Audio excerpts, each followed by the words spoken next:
The Alternative Digitalk. Real issues, real talk.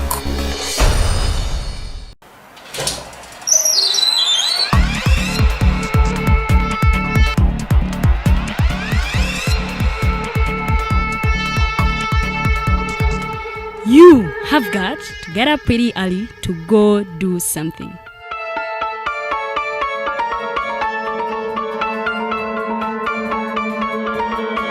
We are the Alternative Digitalk.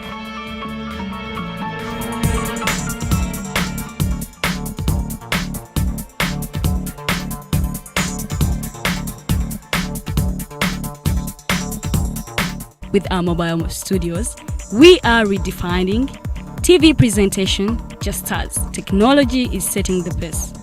We are blending our approach with fresh, perspectively designed breakfast show, The Mighty Drive, informative and entertainment show, exclusive and live interviews. We President Museveni wadde juzi namulaba apima akawunga kilo 2 tasobola kalya nini bwaba alya kilo 5 weyanema okuliisa eggwanga ne bwe limundekera. Njagala kwebaza the Alternative Digitalk etuwadde kano ka Mighty Drive era n'abatuwuliriza bonna abali ku mikutu njagala basaba mugendo maaso n'okuwuliriza. All given to you just a click away on your phone, tablet, laptop, and smart TVs. As we are streaming live on our social media platforms, on the road and on the go.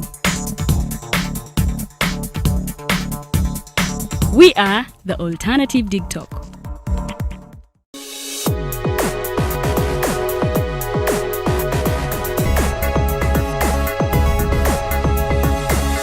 The Alternative Digitalk. Real issues, real talk.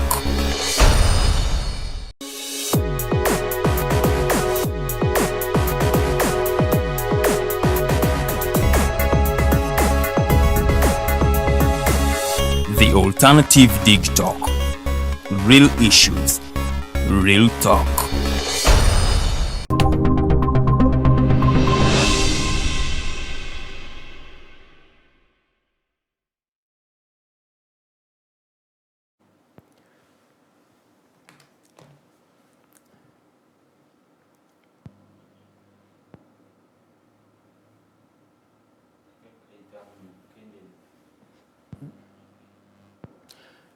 A very good evening, our viewers. We thank you for joining us this evening. My name is Abdulatif, once again here with the Hotline program that runs every Monday. Last week we're here looking at a number of things, and here again we are back looking at a number of things that have been unfolding within the political environment. Many things have been taking place, and just within our country, Uganda, and then elsewhere outside the country. Just on the neighborhood here in Kenya, they're just gearing up for their elections to choose the next president who will be steering Kenya for the next 5 years. They're expected to cast their vote on the 9th day of August to determine who will be the next president. The latest is that one of the debates, presidential debates that were expected to take place tomorrow, one of the candidates has declined to participate, saying that one of the contenders, that is His Excellency, the Deputy President of Kenya, Ruto, is not so much willing to participate in a debate where they will be discussing issues to do with the integrity of leaders, the issues of corruption, issues of governance, and Raila Odinga says that in a debate where we cannot tackle on such critical issues that really determine the progress of the country, he cannot be part of such a debate. And instead, he will be engaging with some of the locals in Nairobi, and that will be also live, televised by a number of TV stations within Kenya. And again, here, of course, a lot has been taking place right from last week, from the last time we had the hotline, and up to now, many things have been taking place. Of course, the by-elections in Soroti, they're also in high gear, extremely high gear. And yesterday, the retired Dr. Kifamba Siraje, who was rounded off in Jinja with his comrade Mokaku, he managed to escape and made his way to Soroti. And of course, what happened there. We'll keep updating you. And then there is one of the most trending stories. That is the story of the DP president, Norbert Mao, who went into an agreement of cooperation with the ruling regime. That is Mr. Yoweri Kaguta Museveni.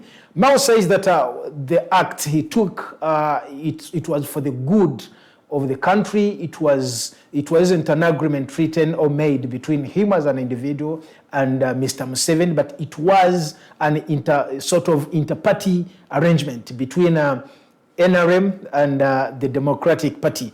Of course, Mao has experienced a lot of castigation, a lot of criticism from different political players, especially those from the opposition. And many they think that maybe this was, it was even delayed actually, because many people believe that Mao has been closely working with the regime. It has been alleged that, that they've had some sort of arrangement, some sort of relationships taking place between the two parties, and maybe finally they chose to put it to light. But if I take you back, if you remember, for those who were old enough and they've been able to witness a number of things that happened, all leaders, all party presidents who have been in the leadership of the Democratic Party, I must tell you that they have worked with all the regimes they have been opposing. Right from Benedicto Chiwanuka, you remember he was Uganda's first prime minister. There was Basil Chiza Wataringaya. He worked with Dr. Apollo Milton Obote, and the same, that is Benedicto Chiwanuka. He worked with Apollo Milton Obote.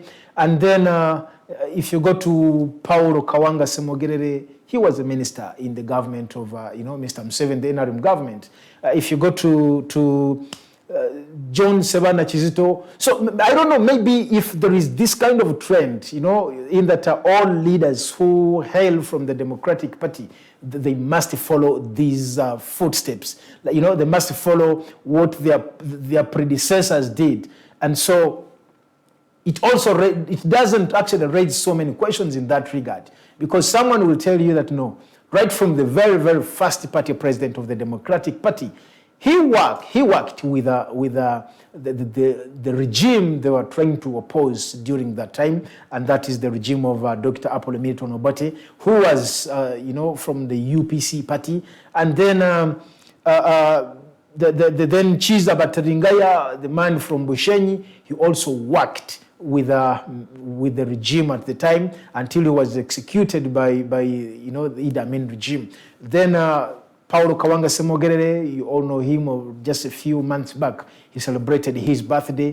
And, he also worked with, the current regime for 9 years as a minister, until when he chose to, stand against him in 1996, where Uganda had the very, very first presidential elections after that prolonged sort of guerrilla war, which lasted for 5 years. And, after that, after like 10 years, that's when they had to go for presidential elections. But the period before then, and, Mr. Paulo Kawanga Semogerere chose to work with the government for 9 years. So there must be that sort of a trend which has been followed by all leaders from the Democratic Party, that the moment you become a party president of the DP, chances are very, very high that you will work with the regime you're trying to oppose. And then the same thing happened with Sebana Chizito, the late. He also closely enjoyed some sort of mutual relationship with the regime, and he also worked as a minister. And so now, here again, we have Norbert Mao. Actually, someone was saying that it is only Norbert Mao who actually took long to work with the regime they are opposing, much as there have been a number of speculations coming through from different political players accusing him of, closely working with the regime until last week, when they chose to bring it out in the open. Of course, the many questions are coming through. Will he remain the party president of the DP? Is he crossing? And for him, insists that he's not a member of the NRM. He has not been given any NRM card for membership, but they are entirely working on some sort of cooperation between the two political parties. Well, in the studios, I am not alone. I have been joined by Mr. Siraje Kifamba. I last know him when he's the spokesperson for the how do you call that, Tablighi community in Uganda. Yes. So maybe you will get to understand more and know his the very latest kind of portfolios or titles. Well, Mr. Kifamba, I want to give you an opportunity to speak to our viewers before we delve into the discussion. Thank you so much. Good evening, our viewers. My name is Kifamba Siraje. I come here as a JEMA member. I'm the chairman of JEMA in Kampala district. I'm glad this evening that you've hosted me. It's a pleasure. I'm coming from Mengo, and people in JEMA are watching, and they're excited to see their chairperson for Kampala being on the talk show this evening.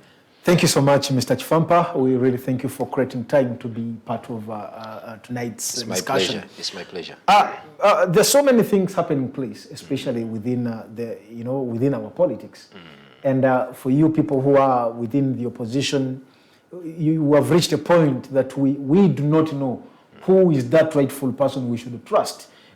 You give us an impression that we are trying to fight the regime, we are trying to fight the system, and then even those local people who want to see change, at the end of the day, they see that again Kifamba is either secretively, meeting some officials, meeting the regime, and so we're here to delve into that. Do you belong to the opposition that we should trust as a country? Okay, trust as a statement is also relative. It depends the angle in which you're looking at. Maybe what from the introduction that I heard you talking about, you're trying to talk about the cooperation that is between NRM and DP or Mao as an individual. I have two angles from which I will discuss these issues. Discussing, cooperating, dialoguing, sitting with a ruling government, or to have, when you have a structured agenda and have issues that you want to talk about, nobody has a problem with it. Okay. And I'm telling you, very many people have sat. I saw a debate on TV when the Secretary General for the DP, Dr. Seranda, was trying to justify the cooperation that he went into with the NRM, citing examples from Kenya and other governments where opposition has always sat down with government. But the challenge here is that President Museveni was very wise. The opposition we have here is of people who are jobless, of people who are extremely poor, who are looking for something to eat. The moment you want to get something to eat, you just need to make a lot of noise so that people can rally behind you, so that someone in the other side can also spot you and pull you to his side. Or he can retain you from that side. You still don't the colors of the opposition or any political party that you subscribe to, but it's the one who is financing all the activities, all whatever you're doing from that side. We've had so many cases of people who are in the broad daylight, are in opposition, but actually internally, or their activities are maintaining the regime or working for government. So in that regard, my first take on that is that discussing, dialoguing, talking to government is okay in a structured manner is okay. And everyone has called for that. One would think that Mao choosing to work with the regime, it's some sort of suffocation of the opposition. How is that? Okay, I was coming to that issue.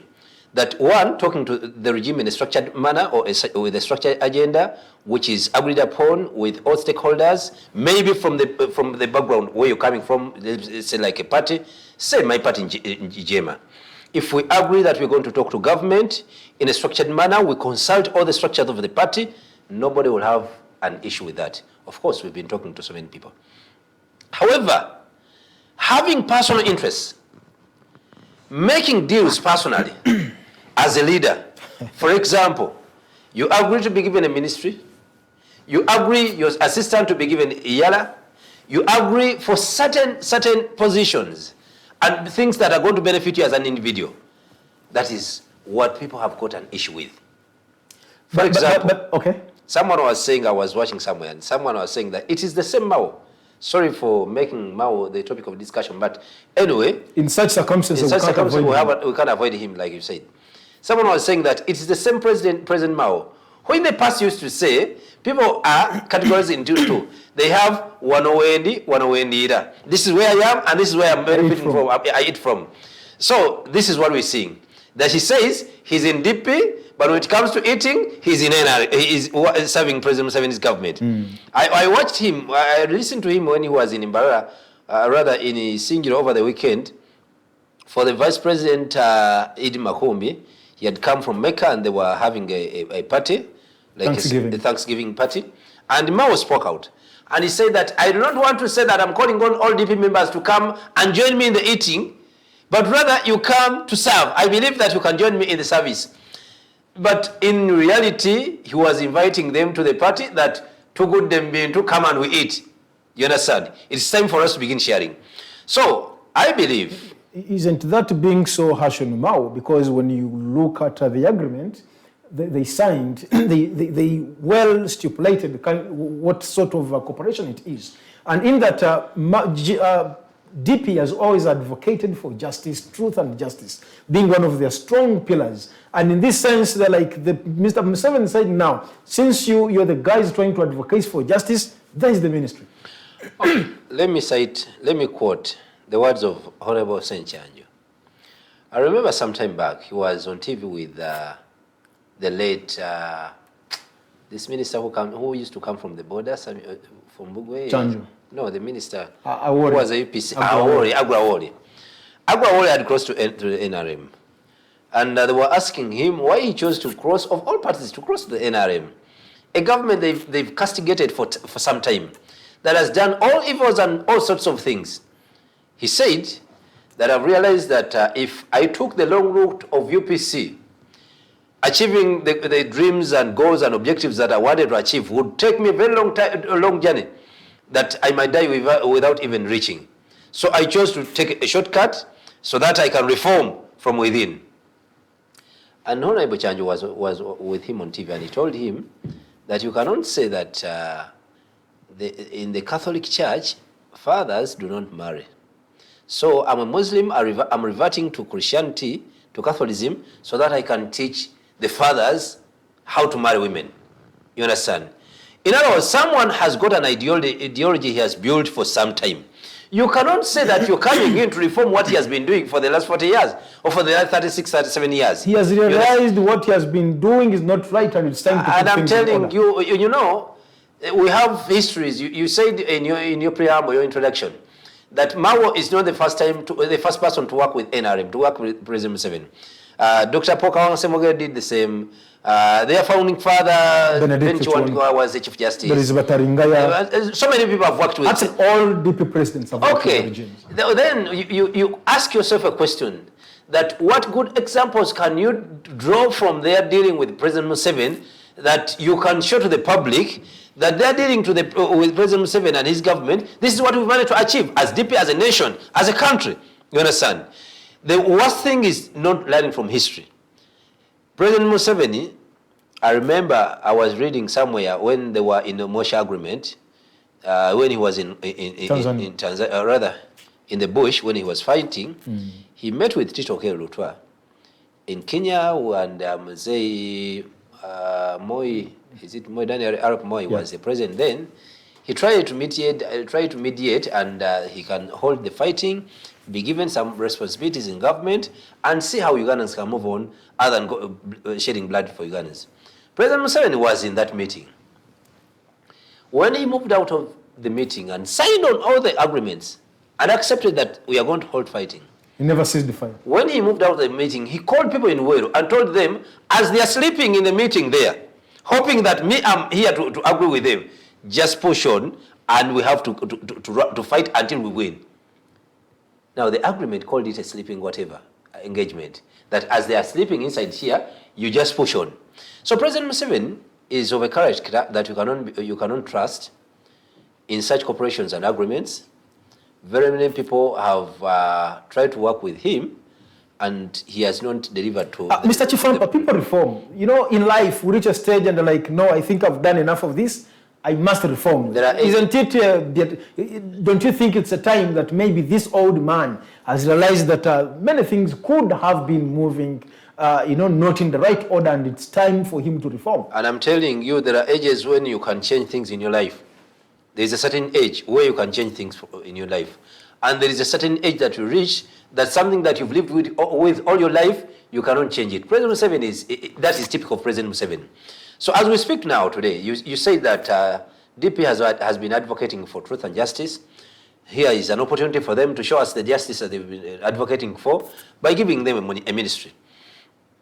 That ministry has been run by so many people that are very capable of delivering justice to Ugandans. But I'm telling you, even if they give it to President Mao, who I believe is well qualified to be a Minister for Justice, he's a senior counsel, he has been doing law for some time. He has been an advocate for justice and so many other things. I'm telling you, I can predict from here, in the studios of the alternative, that there is nothing that Mao is going to change from what is happening. Well, this is the Hotline Show. Every Monday we're always here looking at things as they have been happening within our country, Uganda, and of course elsewhere within the region. The issue about DP, Mr. Museveni going into an agreement, it has continued actually to, to dominate airspace, and many people are discussing about this, trying to find out whether it is beneficial to the country, as Mr. Mao, continuously says. For him, he insists that the agreement they went into, it's not for him as an individual, but it's for, it's trying to create a legacy. Try to show out the rest that if we're fighting this man, there is a lot we can do when we are on the opposite sides, but still we have much we can do when we join together. And that's what he actually says, that you will be shocked that many, many more parties are yet to come and, follow the same. Now, Mr. Kifamba, looking at all that as they do happen, in a time where many Ugandans think that maybe Mr. Museveni, for all the good things he has done, or maybe that has failed, maybe it's time we prepare to usher in new leadership. To the point that even many people think that Mr. Museveni is maybe old enough. Others allege that he's trying to, I'm doing this, that maybe trying to prepare his son to come. And then other theories are like, no, Mr. Museveni cannot. Now, in such times where locals, where Ugandans, the population, they do not know when Uganda will ever have a peaceful transfer of power. Isn't this one of the ways, just like these people insist in the agreement, that they are trying, one of the central discussions they should be involved in is to see that there is a peaceful transfer of power? Isn't this part of what you advocate for as people within the opposition? Now, for starters, let me say this. I watched President Mao saying that even in the corporation where they appended their signatures, there is what we call transition. That is something that Ugandans have dreamed about. Yes. For so many years. They want to see a peaceful transfer of power from one president to another. I'm telling you, if that is to be done, it is not Mao to do it. That for sure. There have been efforts by the Elder Council, but is it called the Elders Forum? The Interreligious Council, and Museveni has rubbished and watered down everything and frustrated all their efforts. So you cannot tell me that you're going to work in a government, you're going to sit in a cabinet where President Museveni will be cheering, and you have the guts of telling him that we want peaceful transfer of power. From who up to who? Because in his mind, and the writings are all over the world, that President Museveni has no successor he's thinking about other than his son. So if you're going to aid that process, that is what you're going to hope President Museveni do, then that is a disservice to Ugandans. But if you say that the transition that we're talking about, that we put power back to Ugandans to choose a leader of their choice, to have a leader of their choice, President Museveni gives power to that person regardless whether he wanted him or not, that would be a different discussion. But if you tell me that you're going to help President Museveni transfer power to his son, then what else are we help Ugandans? Because that's what President Museveni has been planning, and he has, in fact, seeing at the events they were unfolding. A Lieutenant General in the army is in Rwanda negotiating deals with Uganda. He's in Egypt. He's in Ethiopia. He's all over Africa. He's on social media, tweeting and writing whatever he feels like, calling the entire army his army, and many other things. No other Ugandan, no other serving officer can do. So, I believe the issue of transition, the issue of many more parties adjoining President Museveni, the issue that you're going to be surprised to see many more individuals, that should not surprise any Ugandan. You know, President Museveni said that in 2021, there won't be opposition in Uganda. And one time he said that he would crush them, eat them like sambosas. You remember such statements. So you realize that using the coercive arm of government of the state to destroy the opposition will give him a bad picture before the West. So what he does is to go into the opposition. Like I told you that many people in the opposition are very poor, very broke. They are looking for means of survival. And the only way to raise your bargaining power is to make a lot of noise. A lot of noise, and you get... So we won't be surprised that many people are bought onto the side of the government. But an ordinary Ugandan is yearning for that opportunity when he will see soldiers saluting to a different commander-in-chief other than President Museveni or his family. So the ordinary Ugandans, you know, you can do anything that you want, but an ordinary Ugandan knows what he wants. Mr. Kifamba, on that same matter, we have seen a number of DP members, and actually not only DP, even from other political formations. I remember this gentleman, Major Rubaga Was from FDC. From the FDC. He crossed to the NRM. And then there are people who have been appointed, who have been given ministerial positions.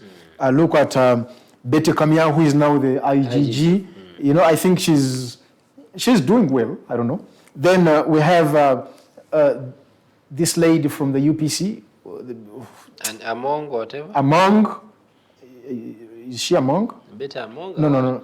A lady to the president of UPC? Yes. Is it Better Among? Yes. Then we had Nachuala Chiyingi. You know, we had the former deputy Lord Mayor, Kanyike. Sarah Kanyike. Sarah Kanyike. We have Joyce Nabosa Sebugwao.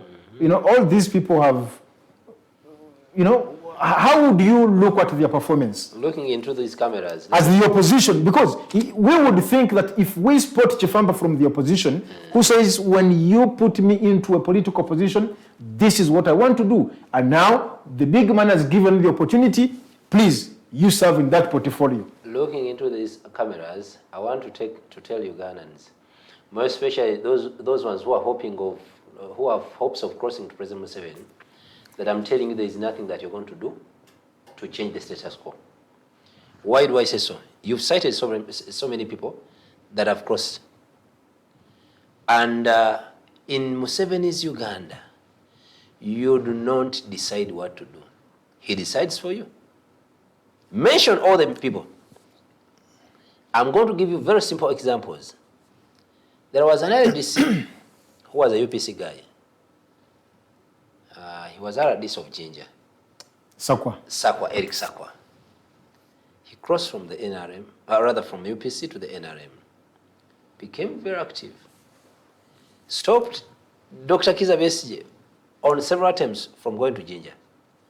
Even when the NUP candidate, Honorable Chagwani Sentamu, was campaigning in the 2021 elections, he did not go to Ginger. You understand? He said that he had tightened security in Ginger. Where did he finish? He was arrested, charged of murder, killing people, that he was killing people, of which there was no evidence that was adduced to that effect. Later on, what happened, the same guy ended up one time being caught trying to commit suicide. So you've mentioned Nachuala Chiyingi. Where is she? The other day was looking at Omar Atubo. Is he called Omar Atubo? He was a former minister for lands. from the UPC. The way how he spits fire today, you cannot believe that he was once a minister in Museveni's cabinet. I just want to challenge the people watching us. Oh, I want to challenge you too. To just give me one example of someone who has crossed from the opposition or from any other party that has been opposing President Museveni and goes into Museveni's government and outperforms the ministers that he has found in Museveni's cabinet, or outperforms the people that he has found in the government structure, because he has been outside and seeing the gaps and the mistakes that he has come to fix and he has fixed them. So President Mao got a job, as much as he's denying that he wasn't looking for a job. The truth is that he was looking for a job. Being a president of the party does not make any more difference, more so to a DP that has been on a decline. He lost he was once a member of parliament. He lost that seat. He was once an LC5 chairperson. He lost that seat. He has made several attempts to enter into the presidency, though some people have have a rumor that even his last presidency was sponsored by the government.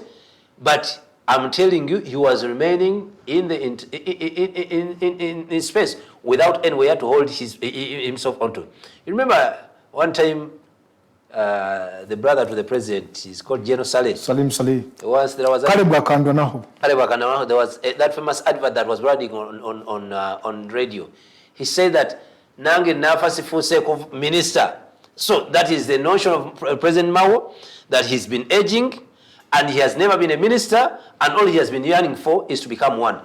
We have so many people that are in Luzira on trumped-up charges because of political reasons. The fastest for Mr. Mao is to see those members of parliament out of Chitalia or Chigo, wherever they are incarcerated, to see the political prisoners that are being tortured in prisons, to see the court backlog that is there, the people that have not gotten justice because courts have not listened to their cases. So that is the only challenge. If he makes a difference, I'll be here to celebrate with you. Thank you so much, Mr. Siraje Kifamba. Mr. Siraje Kifamba is a former MP contestant in Lubaga South. Actually, he has made 2 attempts, 2016 and 2021, but he's not lucky yet. But we believe maybe one time he'll make it, and the people of Lubaga will be, represented by the comrade here. Well, we have also been joined by one of the great journalists who have dedicated much of their time to report, on political events. Many things do happen when he's actually present, and we need to also hear from him. This is Comrade Derrick Wandera. He is a journalist working with the Daily Monitor. You're most welcome, Ndogo. Thank you very much, Abdallah, for having me today. Thank you. Yeah. And well, we expect to hear a lot from you. Yeah. You're so much into the politics of this country. Sure. You've been to different political groupings. You know what is taking place in all their political groupings. Looking at the recent happenings where the Democratic Party has gone into a cooperation with the National Resistance Movement, the ruling government. The debate was this a personal decision between Mao and a very small faction that believes in him, or it was a decision taken by the entire structure of the Democratic Party? Well, that is that is one of the things that has dominated the airwaves and even you people within the print. Sure. What is your take on that? Thank you very much for having me once again. Thank you, viewers, for following this wonderful program. For starters, I've been in between this story from the time it broke. I remember when the story broke, the evening before, I was called by my editor very early in the morning, and as I was still gathering just to understand how the whole agreement had been patched up and how it came about, to see that the Honorable Mao had made an agreement with President Museveni. Then so happened that we got that revelation that he had been also appointed as Minister for Constitution and Justice and Constitutional Affairs.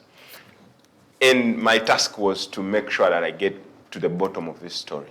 But Chairman Mao is one person that I've been following quite ardently, and I've discussed a couple of things with him. Looking at this whole conundrum that Mao has thrown the DP into, you are left wondering whether this was a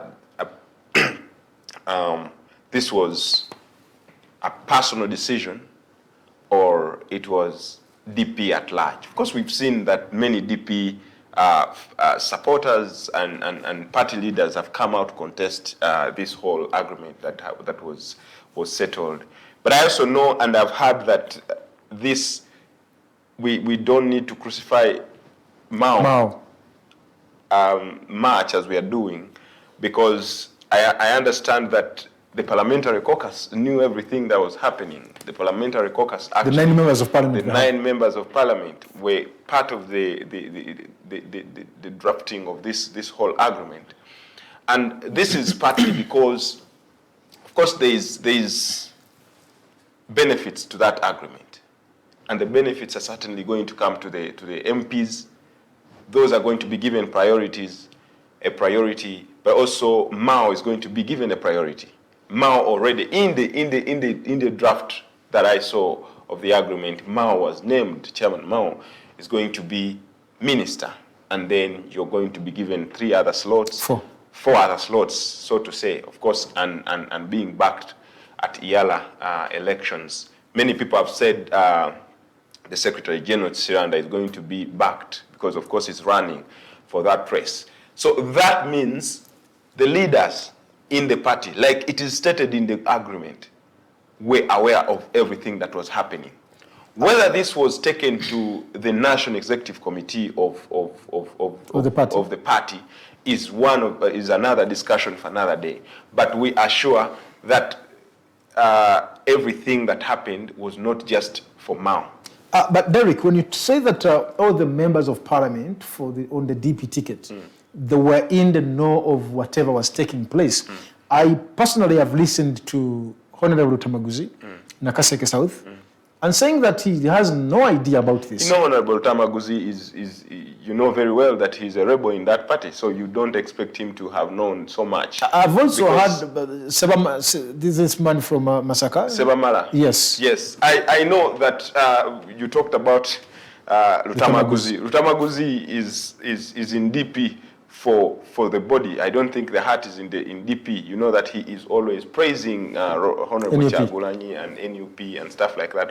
And I don't think Mao would be very happy or very fast to share secrets with such a person whom he knows that is going to splash them out. I don't know about the Honorable Sebamala, but what I can tell you is the DP caucus was aware. Word has it that the DP caucus was aware. So in this context, we are using DP caucus going by the majority. Absolutely. Not the majority. It's DP caucus, because this agreement is to benefit the leaders within DP. It is not to benefit the entire DP, especially the top leadership of DP, the chairman of DP, the President General, the Secretary General, and the MPs. Derrick, the decision to reach at such a point to go into an agreement between one of the opposition, oldest opposition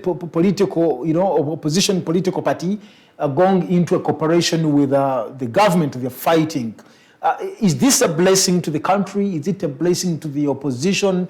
What does it entirely mean to this country? From the time I heard about this story, someone asked me the same question, Derrick, what do you think about this whole thing? And that was that very morning when the news broke. My first analysis was, if Uganda was a democratic country, if Uganda had matured in politics, this is the best move you can have. I want to give you examples of Kenya. In Kenya, you can have a party this elective period, and you never hear it again 5 years later when they are going to the polls. Why? Because their mergers, their alliances, they are very strong. and that creates that whole circle of and they say that in politics you don't have enemies forever, and you don't have friends forever. For instance, if you look at the man William Ruto, who is running in Kenya right now, William Ruto has been a friend and an enemy of all the people that are in the political system right now. He has been an enemy of Uhuru. Mm-hmm. He has been a friend of Uhuru. He's a friend of Uhuru right now. He has been a very staunch friend of Raila. He's now a very big enemy of Raila. He has been a very good friend of Kibaki. He fell out with Kibaki very well, so much. The only person that he didn't get close to being maybe friends and stuff like that was Daniel Arap Moi. So that shows you that there's maturity in politics in Kenya. Now, when you come to Uganda, because politics has become a meal card, it's meal card politics, you then are bringing out words like betrayal to the opposition. No, before I switch to Honorable Kifamba, yes, you've mentioned something very, very important, that if we try to benchmark, from Kenya, yes, what is taking place, there is political maturity. Yes. And you're like, that would be actually the best move. If it were that we have Uganda. Politics, we have matured in politics here in Uganda. This gesture between Norbert Mao and, actually between the DP and NRM, yes, is it a sign of political maturity, or it takes us back to the politics of milk card? It's a milk card politics, certainly, because Mao, in 2020, he lost 4 sitting MPs from his party. That means there was loss in terms of economics for the party, because these bring money to the party, but also even the money from government, which he has always called iPod money. Up to now, I don't think it's iPod money. It's money from government coffers. From government coffers. It reduced fundamentally. So right now he can hardly get 500 million. If you look at a party like DP, you need more than 3 billion to run a party for a whole year. Now, a Mao who has lost 4 sitting MPs. But at least he has 9. He has 9. But how much do those 9 bring? It's less than 500 million. Thank you so much. And when you look at all that, he sits down and he's calculating on his plate what's the future of DP. And then he's going to say, I would rather I get a place where I can get a salary. I'm sure of a salary today and at the end of the month. And that's why he makes such a move. Right now, he's very comfortable. He knows at the end of the month, my account is going to clock. And he was avoiding the uncertainties that were just looming against him in DP. Thank you so much. Bwana Kifamba, picking from where Comrade Wandera, Norbert Mao, he lost 4 members of parliament. As we speak, DP has 9 members of parliament. In that, Norbert Mao, his life cannot move smoothly as one would wish, or as he would wish. This makes me to worry what is happening in the JEMA that is having only 1 member of parliament. Okay, before I answer that, this is really worrying. I also wanted to add on what Wandera said. The night that story broke for a cooperation agreement that had been signed between DP and NRM, I also tried to call out to some members in the DP. I have one friend of mine, Councillor called Elias, who serves as the legal secretary of the DP. I called him and he was like, are you serious? I told him, yeah. He told me that I've just talked to the party chairman and they were trying to tell me how the cooperation agreement is so good, it's going to help DP and many other things. So he told me that, but one thing I would like to tell you, that the fact that SEC, is it SEC or NEC? NEC has not rectified that. I've not had any NEC meeting that talks about the agreement. Me as a legal secretary for DP, I've not looked at the agreement because I was putting on to him that there is no way they can take an agreement to the president to sign without the input of the legal secretary. You should have also read through, oh, you've designed it yourself. And he was like, I've not looked at it. They were just convincing me that I take time to look at it. So I was like, how do I look at something that I did not design and take responsibility for something that I don't contribute to its writing? So what I'm trying to say is that this was a personal deal between Mao, Siraje, and President Museveni. And a few people. He's saying that the DP members of parliament, the DP members in parliament, were in the know of what was happening. But we saw them the next morning holding a press conference, distancing themselves from what happened. They sat at Africana. We saw Lumu. They sat at Africana. And when they were drafting that agreement, then the DP caucus. Yeah, I saw one DP member from Mitiana who was saying that we have videos, we have evidence, and Africana is there. You can go, they retrieve the camera, the images from the cameras, from the footage from the camera, and they will see everything. But then, all that withstanding, the fact that the formal structures of the party, from the NEC, the delegates conference, and whatever have not agreed, then that still remains an agreement between Mao and President Museveni or NRM. Now, coming to the question of that he said that Mao has been grappling with issues of accountability. Sustainability now. No, leave alone sustainability, accountability issues. The people that have been opposing him have been vehemently accusing him of mishandling the resources from iPod and Electoral Commission or from government for parties that have got representation in parliament. So he chose, instead of getting the 500 million shillings that comes quarterly, and everyone is looking at it, they accuse you of swindling it, eating it, and misappropriation. So you would rather go to a ministry that has got a budget. You understand? There is no ministry in Uganda that has got a budget that will account for each and every single shilling or coin that was taken to it without having scandals. So even if you have issues of accountability in the ministry, it is not new. You understand? We've seen so many people going to Park or Kosase, bribing Kosase members, and they do not come to report. The reports from the Auditor General to be discussed in Kosase or those accountability committees. So you can always try to know how to maneuver, because many people have done so. So that's what I believe, that, like I said, Mr. Mao was left nowhere, because being president of DP did not add anything onto him.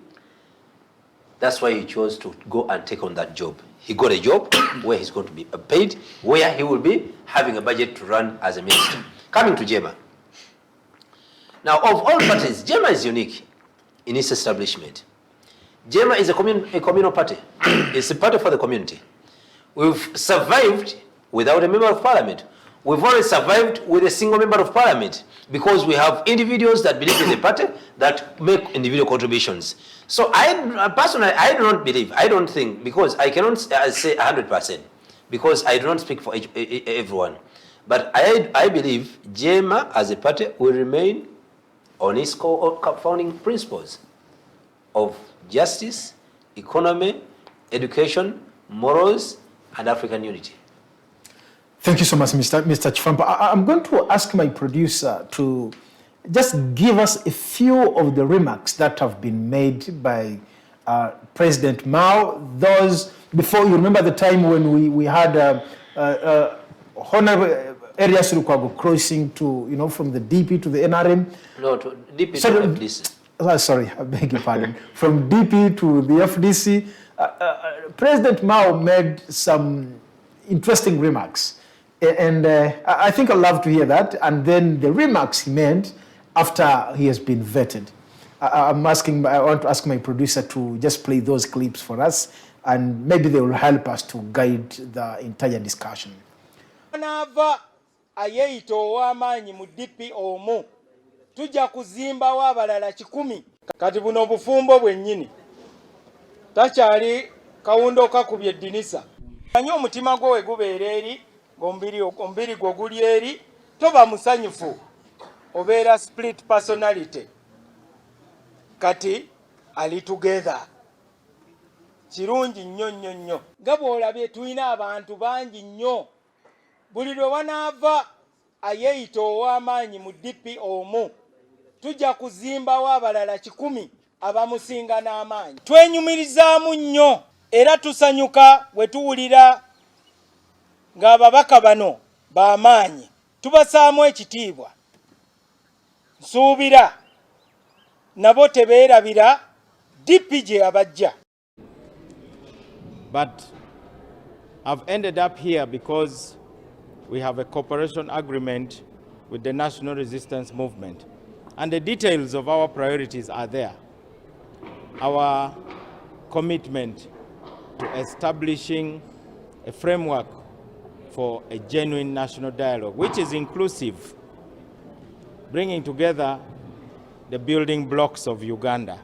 The Constitution of DP and the cooperation agreement are not mutually exclusive.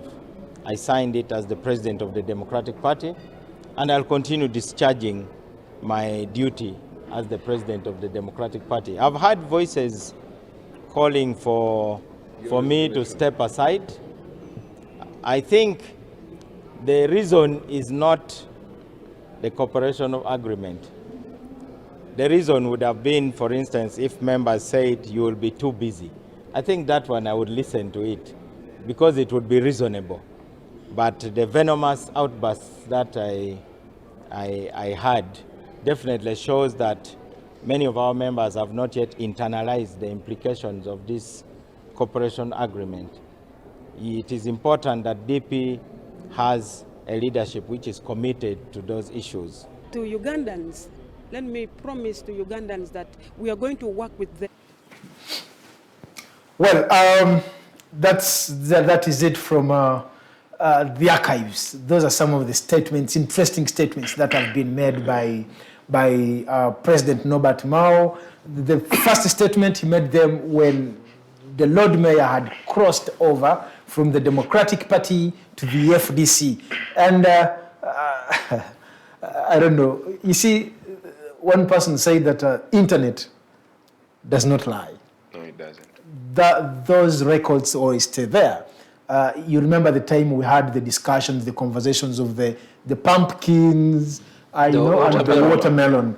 One is accusing the other one for your watermelon on the outer part you're green, then inside you're red, and others are like, yes, you were also on the outside you're green and inside you're. I think this is everything is coming to light. Everything is coming to light. That's true. Yeah. Now, Derrick, you're saying this act, it's the way to go for any country that is progressing politically. Yeah. But given our society here, we have not yet reached a time to appreciate such an arrangement. Where do we bring out the blame into this?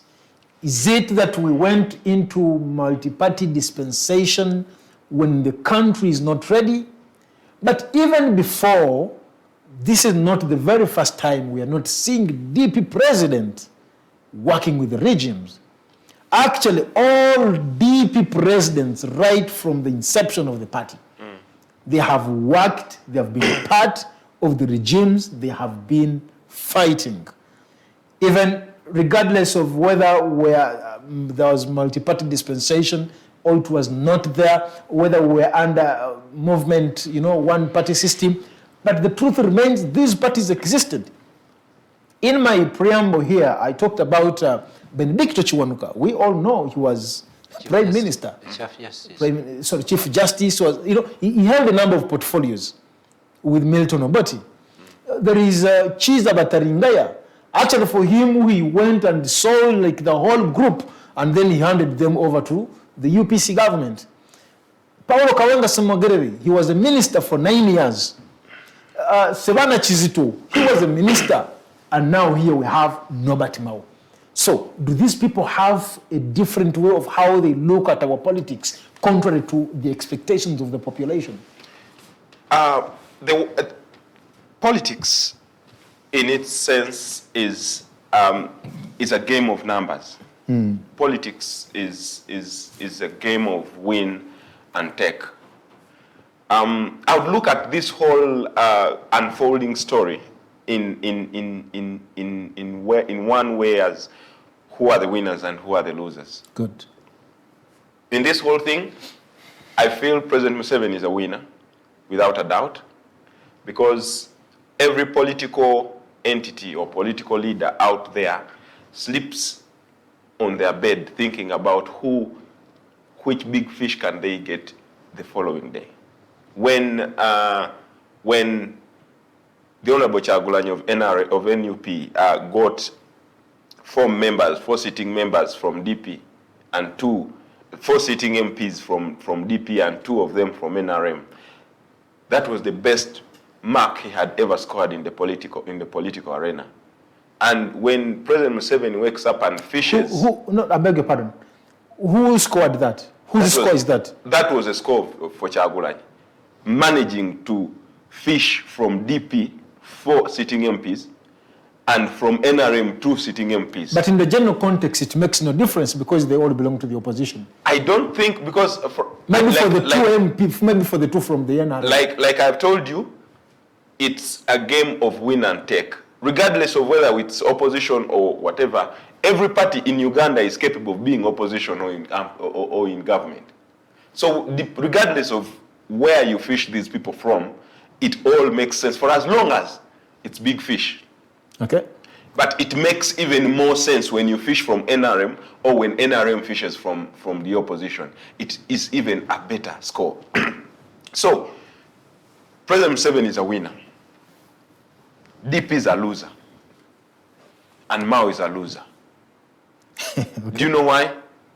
Because we have known Mao, we have known Chairman Mao for being this voice of the opposition. The voice, the intellect that he espouses every day, that when he sits everywhere, everyone reckons with his beliefs, everyone reckons with his arguments, and they say, this is the guy. When you lose that to an NRM entity or to government where you know very well that you have been suppressed without a doubt, that you're not going to make any major decisions when you get into that post as Minister of Justice and Constitutional Affairs, you will never make any decisions for as long as President Museveni still lives, because you will have to take his decisions as the climax of everything. Now, this is a post that he's going to hold. He's going to hold an office without power. Okay. And that, for us, who have seen a Mao who has even stood to become president twice, and a person who is leading a political party, we would count him a loser. Because then you will never tell Ugandans anything. That what? You cannot stand on the political arena now and speak speak as astutely as you have been. In fact, we are going to call you a person who is speaking in tongues. And of course, President Norbert Mao is going to speak in tongues now, from now henceforth. Bwana Kifamba, looking at such circumstances, and then you people are strongly fighting, working day and night to see that you change and take over leadership. How do you make it in such an environment where the big man, the old man, is not actually sleeping but is looking, eagerly looking at who is the next target? How do you thrive in such an environment? First of all, put your principles ahead of everything, you will survive. If your personal desires overtake your principles, I'm telling you, the next day you're going to eat your words. What you used to preach then, and you change and preach something else. I wanted to just ask Mr. Wandera one question. Yesterday I was listening to the RDs of Kayunga. He had an argument that there are so many brilliant men and women in the opposition. If given an opportunity to serve this country, they would serve this country diligently and change a lot. Bwana Kifamba, I'm afraid we need to go for a break, and I'm just going to request you just keep it at that. Okay. And when we return, we shall just start from there. Okay. I will remind you from the remix you had from Haji Nsereko Mutumba. Our viewers, let's take a very, very brief short break, and then we'll return, and then the Hotline Show continues.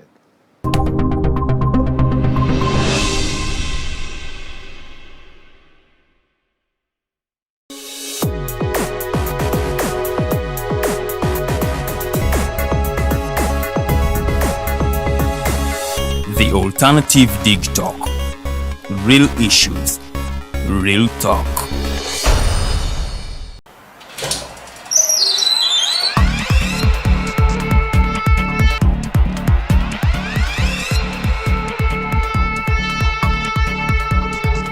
You have got to get up pretty early to go do something.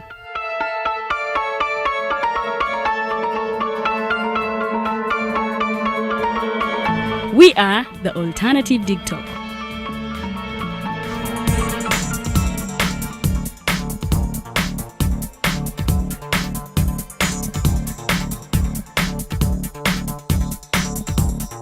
With our mobile studios, we are redefining TV presentation just as technology is setting the pace. We are blending our approach with fresh, perspectively designed breakfast show, The Mighty Drive, informative and entertainment show, exclusive and live interviews. We President Museveni wadde juzi namulaba apima akawunga kilo 2 tasobola kalya nini bwaba alya kilo 5 oyannema okuliisa eggwanga ne bwe limundekera.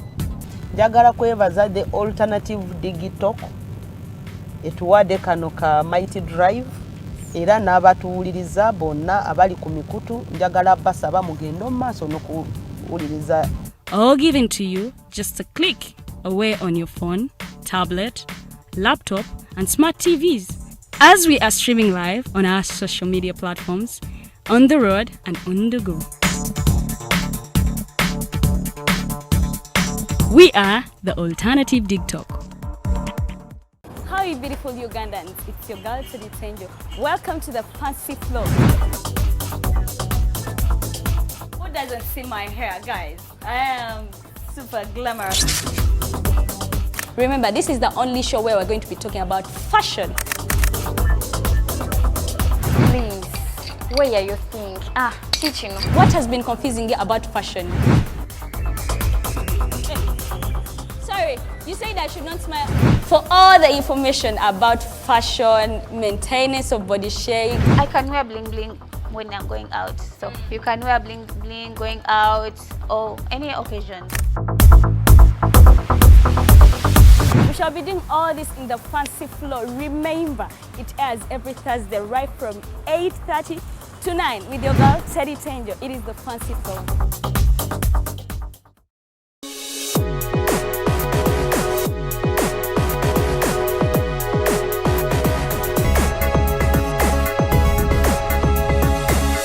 The Alternative Digitalk. Real issues, real talk.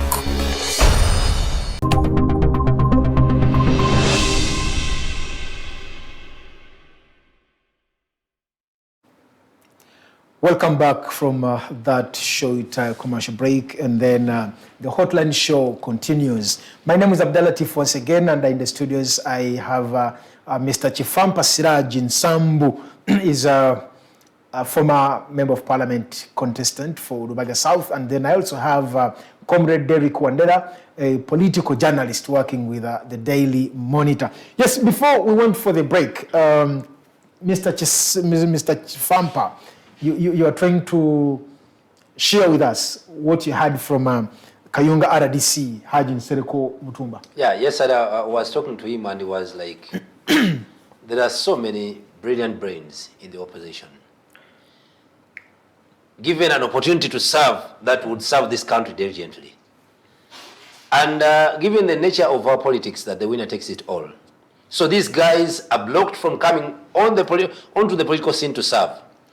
So don't you think that it's the right time today to open up doors for those people that the world has seen as capable people that are in the opposition? They cannot serve beyond criticizing, but they want that can implement the issues that you've been talking about. To be given an opportunity to implement them, I don't know what your take is about that issue. Well, thank you so much, Bwana. I think that's addressed to Bwana Wandera. Yeah. Do you think it's time the brilliant brains within the opposition that, literally, Nsereko Mutumba is trying to advocate that we should have either governments of unity or some sort of coalition governments? Like I said from the start, that we do not have the mature politics in Uganda. we have not matured to that level. The problem is right now, when they pick on you, for instance, they have picked the Honorable Mao to go into government. They have not taken you there to serve necessarily. They have picked a voice. They have picked on a voice that can be silenced.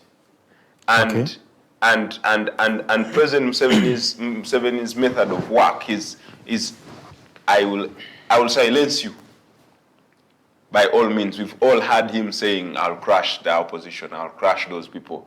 So he can either crush you with his hands, crush you with whatever equipment he can, or crush you with the money. Now, for Mao, it is unfortunate that it has been crushed by money. I'll give you an example of the Honorable Nachiwala Chiyingi. Nachiwala Chiyingi, when she was in Mengo.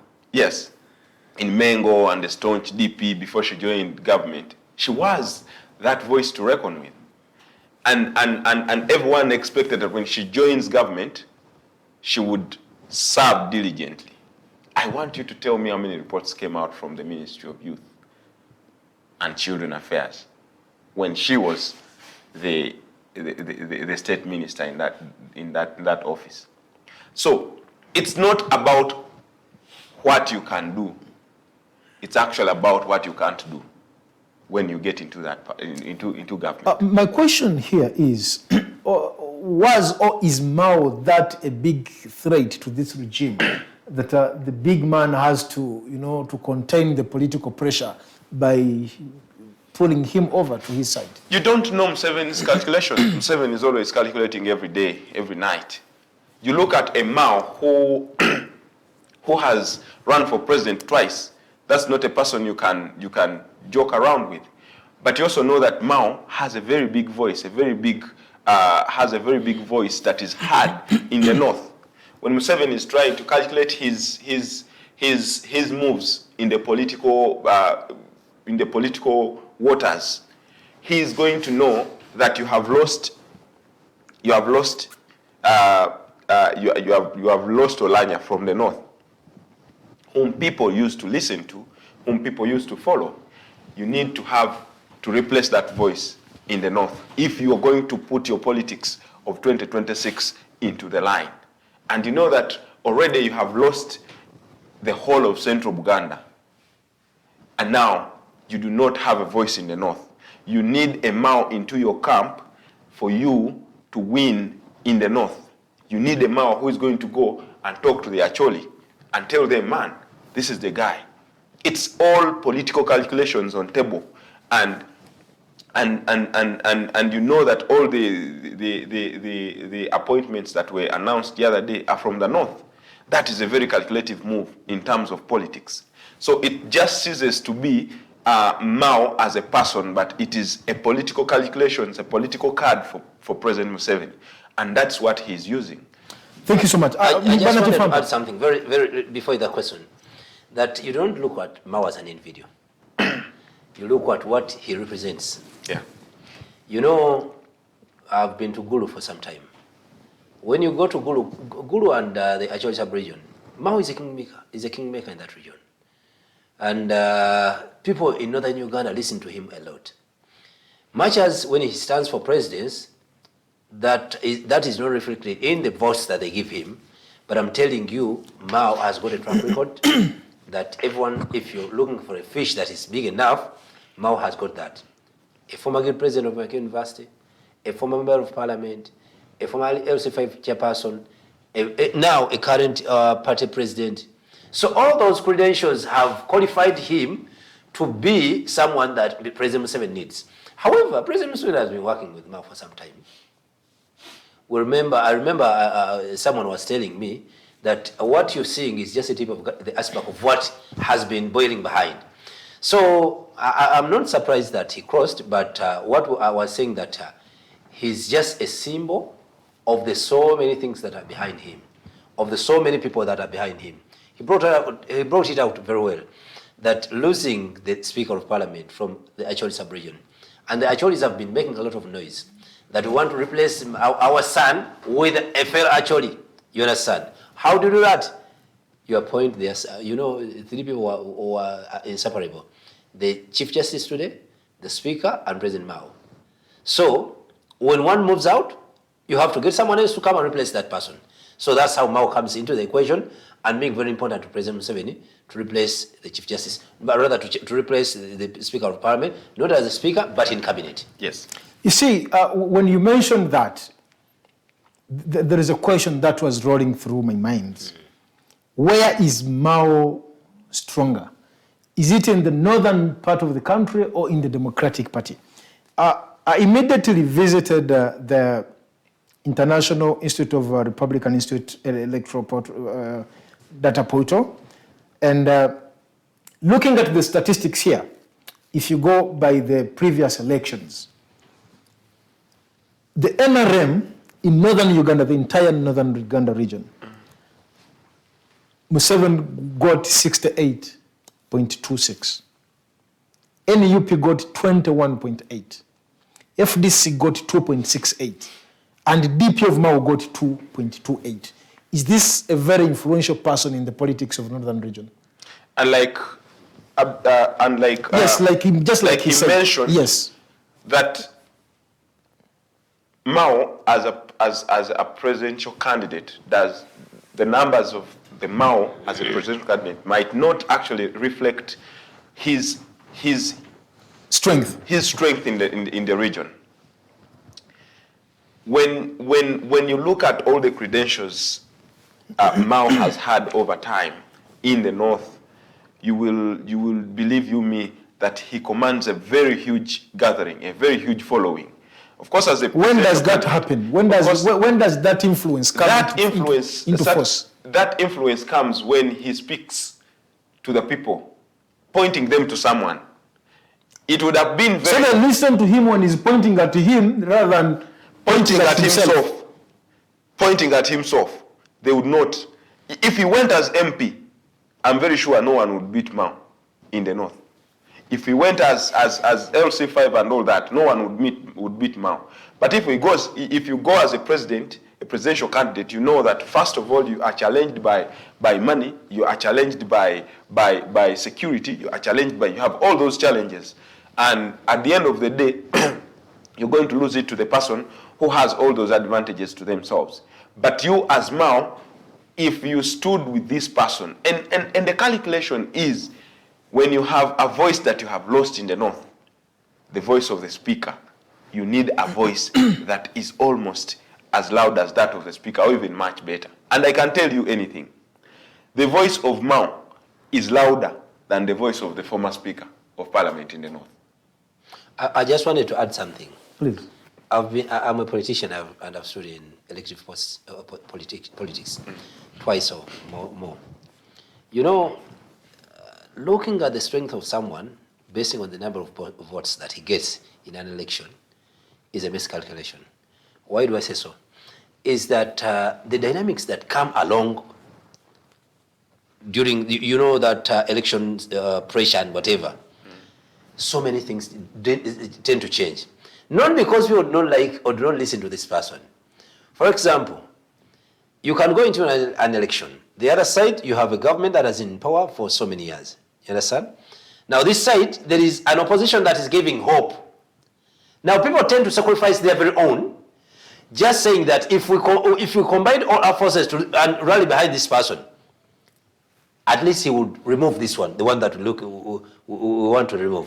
So people do not vote for Mao in an election like the 2011, not because they don't love him or they don't listen to him, but because they look at an alternative that is going to remove President Museveni. People make alliances that if we voted so and so, at least that one stands more chances of removing the big man, other than voting our very own. We're sure that he has no votes beyond our locality, our area. So that is the issue. So looking at the election results and judging by those results that Mao is not a strong pillar or is not someone so strong or influential in northern Uganda, no, I don't agree with that. So, because elections have got their own dynamics that we cannot talk about in terms of results, but rather the way how the game of politics is played during the time of elections. So I believe like he said, Wandera said that President Museveni was a winner in all this. Getting Mao from that side of DP and putting him into cabinet, he would have silenced. There's so many voices. You had even the Chief Justice at the vigil of the late Speaker. There's so many things that he said that he came to regret in the end. Talking about northern Uganda, how the northerners have been discriminated and marginalized, and so many other things. So, President Museveni once met the actual Kosovars and told them that it is me who spotted this Speaker of Parliament, the late, that you're talking about. So you let me look for another person that will replace him. Not you be putting me on pressure that I replace him with someone else. So, President Museveni looks at Uganda as a chessboard. You know, you have the king, the castles, and whatever. So you can pick the pawn from wherever you want and put in a position that you want it. So he picked Mao from wherever he wanted, and I'm telling you, I tried to call Mr. Ongom, he's this... A journalist? A journalist? Benson Ongom. That very evening, that the story broke. And I was like, how is the situation in Golo? And he was like, yeah, it's calm, and people do not have an issue about against it. A man being appointed as minister. So I'm telling you, an ordinary actually in northern Uganda is okay with the appointment. Actually, one thing I heard from one of the members that side, that like, and Acholi was like, we the Acholis, even if you appoint us to be a member of the LOC1 committee, as long as we are close to power, we are okay with that. Yeah. So I'm telling you. So is this a score for the Acholis? Certainly.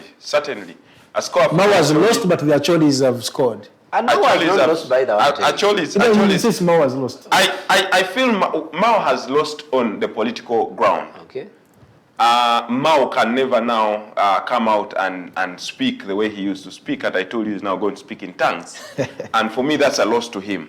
And that's where I would say he has lost. If we come into, okay, has he gotten money? Is he going to get, has he gotten a job? Yes, he has scored on a job. And Mao, you know, his stature, he could get a job anywhere in this world, you get.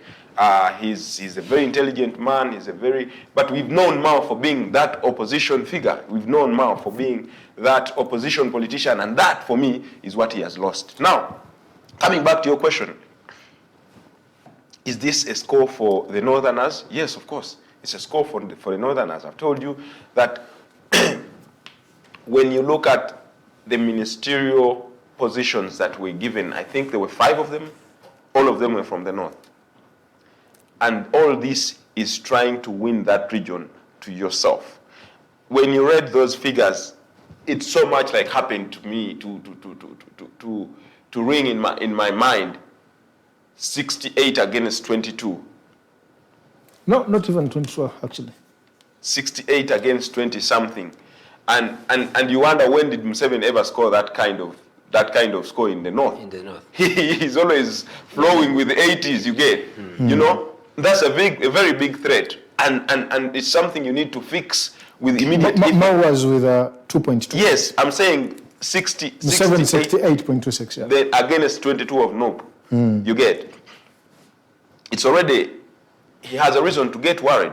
He has a reason to get scared, because then how do you calculate yourself? How do you put these figures to make sure that you go back to your 80% that you used to get, 75%, 76% from the north? 68 is not an ideal figure for so President. So the old man is still interested in going with those high figures of 80% and all that. He certainly is. He's looking for becoming president. Thank you. And that's why you say that politics is a game of numbers. It's a game of numbers. But Kifamba, your BP is your colleague. You all subscribe to the iPod. And where does this leave the Democratic Party? Where does this leave the party, the Democratic Party? With the emergence of NUP, DP automatically began going on to the declining, I say that it was just going down. He gave you an example. I'm telling, by then, over 9 members of parliament that were on the DP ticket crossed to the NUP. You understand? Even those that won they will have hard time winning in 26 on the DP ticket. So as a party, it is threatened. You know, being the oldest party that began in 1950 whatever, in the late 50s, many people have been looking at DP. Many people have been fishing from DP. When DP or FDC came on the political scene, very many people crossed from the DP into the FDC. Today, when NUP comes up, very many people are taken. So the issue of a party as a political party, it is greatly affected. But I'm telling you, the aspirations of Ugandans, the ordinary supporters of DP, that had interest in seeing DP removing President Museveni and going taking over power, their interests have not changed. For the leadership, they might change. And the people of the party will be affected. But ordinary Ugandans who are yearning for change and see that peaceful change of power, they will switch to any other party they see as being on their side. Thank you. This same question comes to you. In the earlier submissions, both of you've mentioned that our politics is more of positions rather than offering a service to this country. He actually termed it as mail card politics. And I actually didn't want to term it the way Mao termed it, Kumanyoko politics. and we also have the Kumanyoko politics here. Now he has joined the Kumanyoko politics. If you look at this kind of politics, you try to look at the level of the democracy in this country. Do we still have hope that at one particular time we shall get into politics where a politician, the Kifamba like you join politics not because you're striving hard to become a member of parliament, but you're much driven by the aspirations to serve your people. Are we really heading there? Well, it's a yes and no. Yes, in a sense that every other day, new people are joining the political scene with different interests. And no is that one time I had a discussion with the Honorable Siraje, and he was like, you're very unlucky. Your generation is very unlucky that where President Museveni is driving this country, the direction that it is taking, you will hardly have a leader who has Uganda at his heart, that he comes to serve. But rather, everyone will be looking at the position that is going to occupy. How much is it bringing home? How much is it giving him for him to take to his family? So that is the bigger part of the politicians in Uganda. In fact, it's the largest percentage.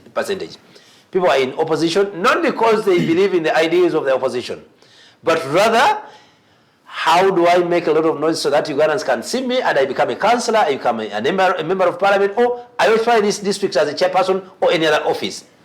And many in the NRM, I told you in the beginning that I was watching Honorable, the former Minister for Lands, Omar Atubo. He was in UPC, then given the Ministry of Lands, served for some time. But when he was commenting about Mao's crossing to the NRM, he called Museveni a junta, a military junta. And I was like, this is a man who has been serving in cabinet. The moment you're relieved of that office, that chair that you've been sitting into, the language changes. The language changes. That's why he said that people are going to be speaking in tongues. I remember a friend, Agrawali. He was a minister, he was in UPC, then crossed to the ruling government, served as a minister, then removed from government, from the list of ministers in the next reshuffle or appointment. And he was, before the camera, saying that, I believe there are mafias in this government who deleted my name from the list of ministers, and so many ones that you know the statements that he made. So I'm telling you that the politics in Uganda is a politics of Mao termed it, Wandera. You understand? That this is where I am, this is where I eat from. So Mao is in DP, that's where he is, and he's a minister in Museveni's government, and that's where he's eating from. So that's what I believe, that where we're heading, Uganda's politics is heading for a disaster. We will not have people who are patriotic, who are not nationalistic, who have got Uganda at heart, but rather every Ugandan will be striving to see, how do I get this, how do I get this, in terms of positions. Mr. Kifamba, before I switch to Derrick, Is there in any way we can take advantage of being under multi-party dispensation, and then we use that as an opportunity, as a platform to drive our politics to the right trajectory where we want it to be, rather than and we move out of these for us, can we take advantage of this multi-partyism and drive the country to the right path? For us as JEMA, we are proposing, and we're still proposing, for what we call proportional representation. We've benchmarked in South Africa, the ANC, where it is rolling. Proportional representation will help us in so many things. If you look at the presidential system that we're having in Uganda, it's a do or die for one to get a position that is vying for. But in proportional representation, you submit a list of your members, you go in an election. They're called slate? Yeah, you go into an election, they don't vote for individuals, but they vote for the party. The number of votes that you score in that election, they revise the list. So they give you a constituency where you're not born, where you don't live, you understand. Because the list says so, that you go represent these people, So in that regard, I'm telling you, when people do not know whether I'll be on that, I'll be in that parliament or not, I'll be in that local council or not, I believe the parliamentary system, like the one they use in South Africa, the proportional representation, can help us in the issues that we are grappling into, of monetization of politics, turning politics into a war, the chaos in the politics where we've lost so many people, and many other vices that have come with this kind of system, political system. So I believe for JEMA, that's what we advocate. We want that to be very, very much deadly again at the internal settings of the party. In that when Kifamba, Derrick, Abdelatif, and we all want to be part of the slate, that system. So I'll try much as possible to eliminate Kifamba, so that I occupy. It's like this. Internally, when political parties fight within, it is not as deadly as the national. Because that's the setting of the politics. People will just fight. But if you switch, it will also switch. People will just fight to be number 2, number 3, number 7, number 10 on the list, and you're not sure whether, if you're number 10, the number of votes that you will score in the general election under the adult suffrage, universal adult suffrage, that the number 10 will be the cutoff, or you will be even part of. You will be out of the list that they want to take. You understand? So, I believe personally that proportional representation is offering a better alternative to the presidential system that we failed even to perfect in Uganda. Bwana Derrick, just speaking it from Bwana Kifamba, currently we are using a system which we call first past the post, whereby winner takes it all. Yeah. And then he's talking of proportional representation. Just a few months back, we had a group of NRM members, the NRM losers. For them, they're advocating for a parliamentary system where members of parliament, sit, and then they decide who becomes the president of the country, just like it was in the olden times in this country. I think this thing of winner takes it all was started by Mr. Museveni. Yes. Initially, we had the parliamentary system. Do you think that's the right path? Do you think these two people with alternating voices, should we listen to them as a country? Those ones preaching proportional representation and those advocating for parliamentary system. Do you have issues with the current voting system? I think world over, many countries have adopted the parliamentary system of elections, which can be contested, of course, that it's removing the legitimacy of people, or it's removing the people's rights to elect their own leaders. If we move from that and go into parliamentary, of course, it's going to cause constitutional amendments and stuff like that, which I don't know they would take And again, if we go into it with the state in which we are, they will still be targeting certain individuals to benefit from it. And you know how much Parliament has been used at this time and in the near past to either pass a bill or pass a law or whatever. They use it to their advantage. But many countries in the world are on parliamentary system. Winner takes it all kind of politics is very deadly, and I think we have now seen it that everyone is going to fight with all their life to make sure that you win that seat. That's why people are going to use deadly weapons and then, to intimidate their opponents. People are going to use money. There's a lot of monetization of politics right now. Even when you went to your constituency, I know he has contested in Lubaga South. And I know when you reach there, the first thing they ask you is, Otulete Deyochi, what have you brought for us? Ozotia. How have you come? And all that is brought because of, if I don't get this, then I'm not in. Now, these people, the GEMA members, they are coming up with proportional representation. And in the proportional representation, they do not vote for individuals.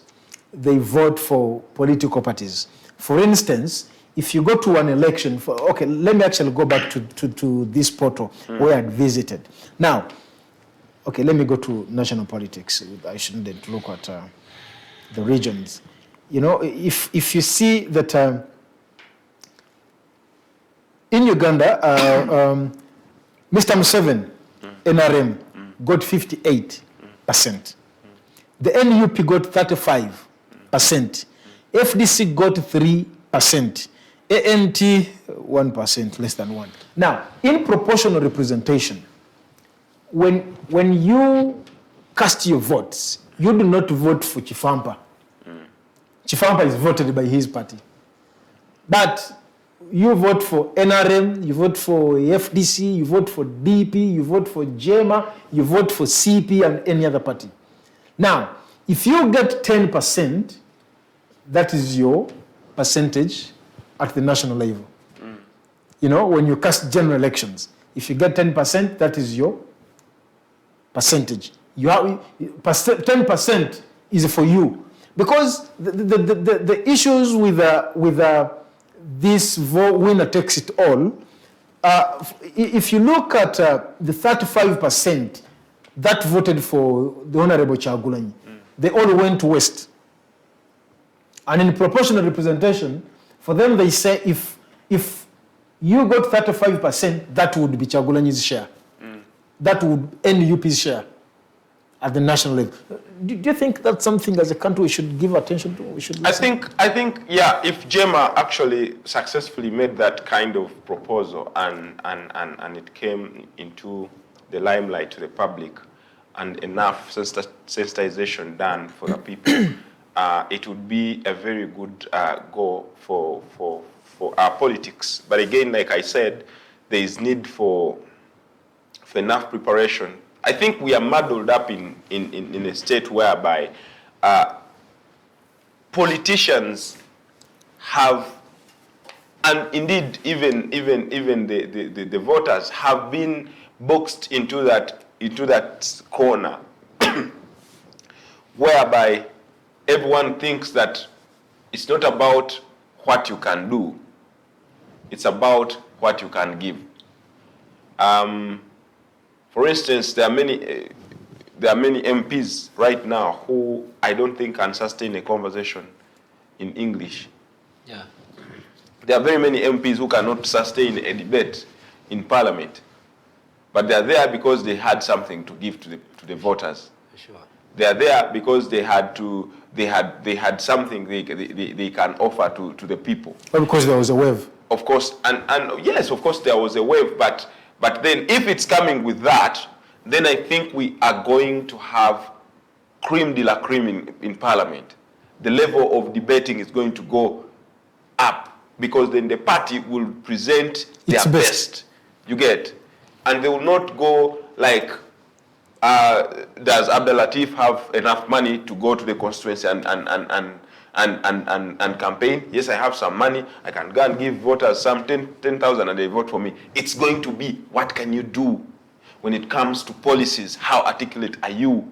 When it comes to matters of national importance, how conversant are you with the issues in the public domain and things like that? And for me, it's not even just about like thinking we need to change or shift it's about changing the mindset.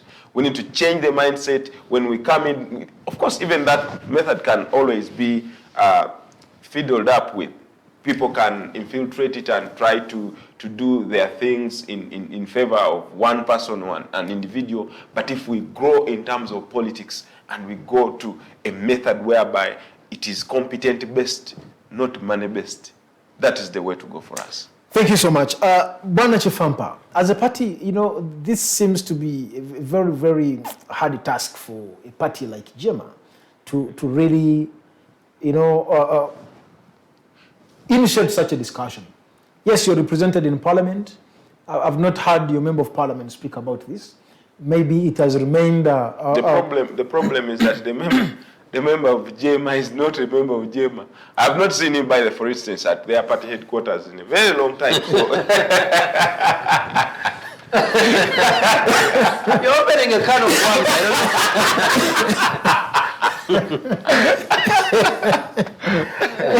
Well, yeah, this is a conversation we would really wish to have it, you know, before the Parliament. Like, you know, this is our idea. Yes, one time I saw you had a press conference and you're like, you know, we are opening up this discussion to the country. I do not know, how far have you gone? Or we just talk about it and everything ends there? Hachanjo, one of my mentors, I always refer to his statements.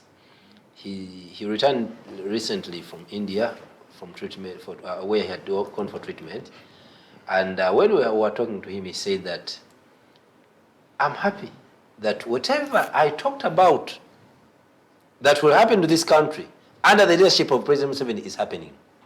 And I'm contented as an individual that I mentioned all this stuff. Much as it was not taken serious, people did not take it serious, it was not taken on, but what I said, what I predicted is happening right now. So as JEMA, we can come up with a proposal. We bring it to the public. Whether it's taken on or not, later on people will appreciate that we played a role.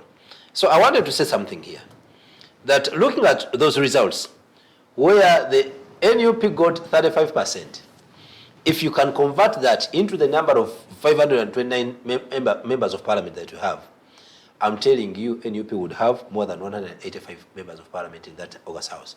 You understand? Today, as we speak, they have 57 or 57 members of parliament. So 57 is a very small fraction to effect change in that parliament. That's why today I was listening to Honorable Sawamala saying, he had an interview with one of the youngest, and the youngest was like, that NRM gives you money so as for it to put through some of the bills and whatever they have to put through Parliament. And it was like, if there has ever been a time where NRM side does not need the opposition at all to put through any bill into that August House, it is this time around. Because there are so many, they have the numbers, they can do whatever they want. So they don't need to bribe us for them to put through whatever they want.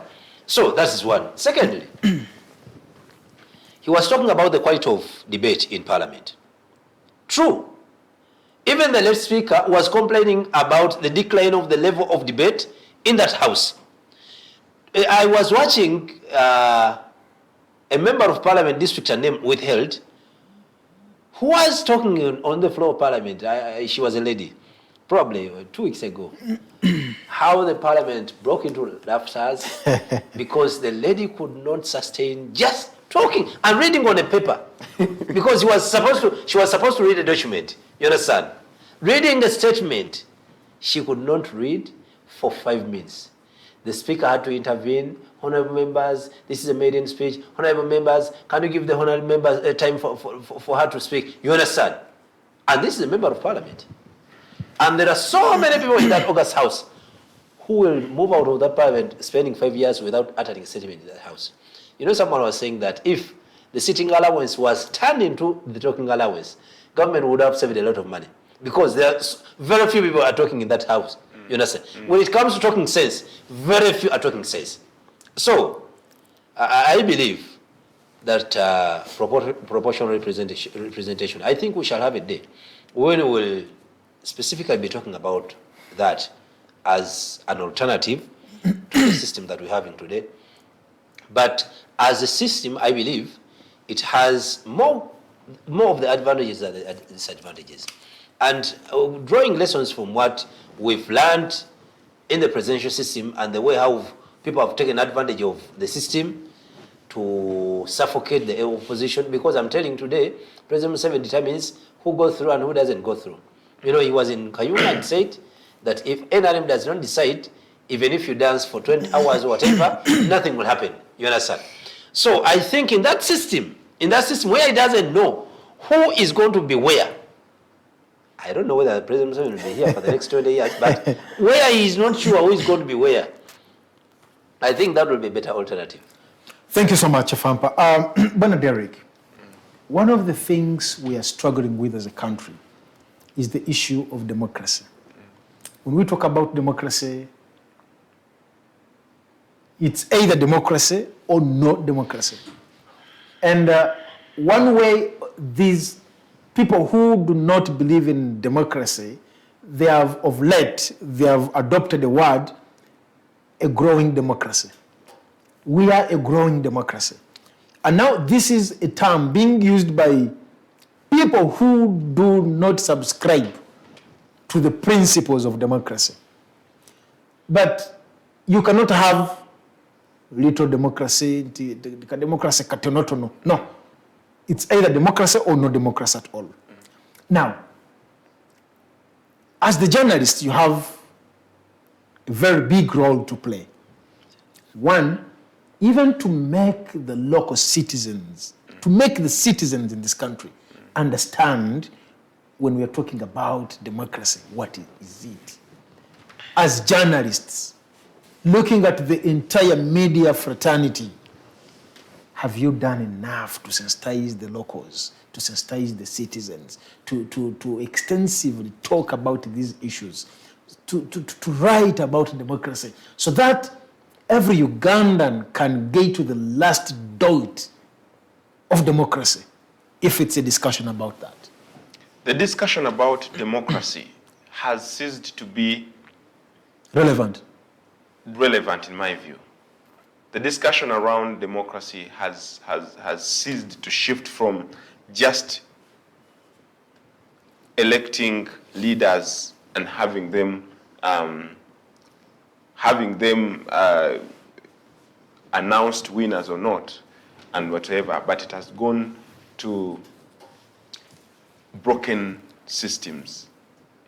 And that's where journalists as a fourth estate we fall in broken institutes. I know of very many journalists that have been arrested for doing their work. And I know of course I'm not going to mention names, but I know of journalists who have fallen prey of the government high-handedness as they try to execute their work. Now, that, of course, creates a very big Pandora for discussion on whether the journalists have played their part in informing people about democracy. Democracy in Uganda has become a very hot cake that not everyone is privileged to eat. It has become a very hot cake in that not everyone is privileged to talk about. And even when you force or push journalists to speak about democracy, to write about democracy, to espouse democracy, a question then begs, is there space for them to do that? Personally, I was arrested, and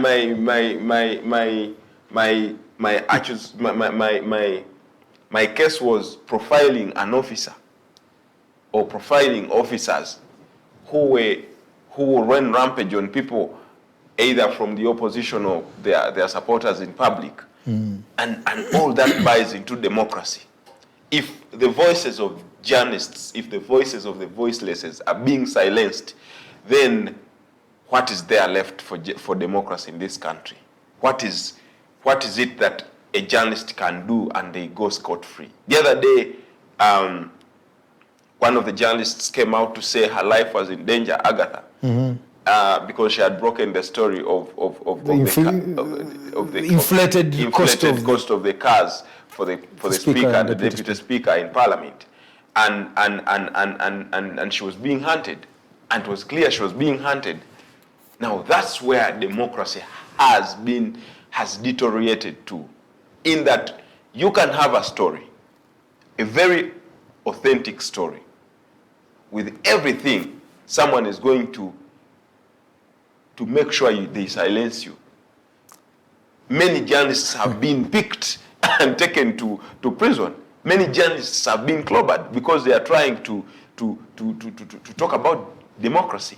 Now, when you ask whether us journalists have done their best to bring the question of democracy to the people, it takes you back to the environment where they operate. Absolutely. You get. Do we have the space to do that?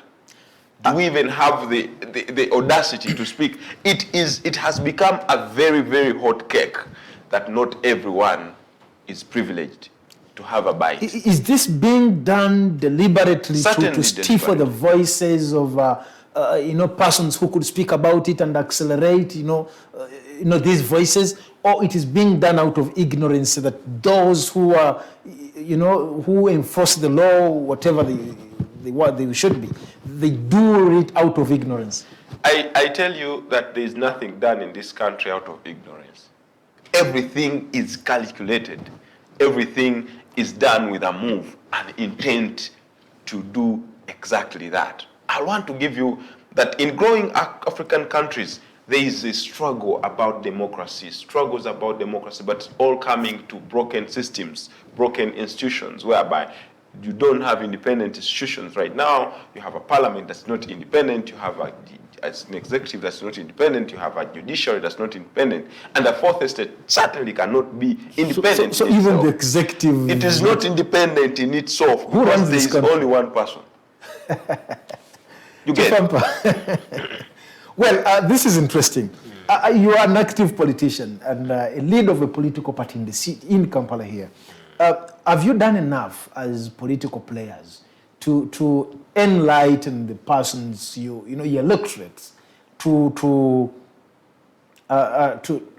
enlighten them on these matters? In that, we're in a country where people go to the polls when they even don't know the persons that they are voting for, and then, because we could castigate the whole element of democracy, but when even the political parties, you're not doing enough to sensitize your people, you're not doing the civic role, to give the civic education to the electorates. Are you playing your cards right?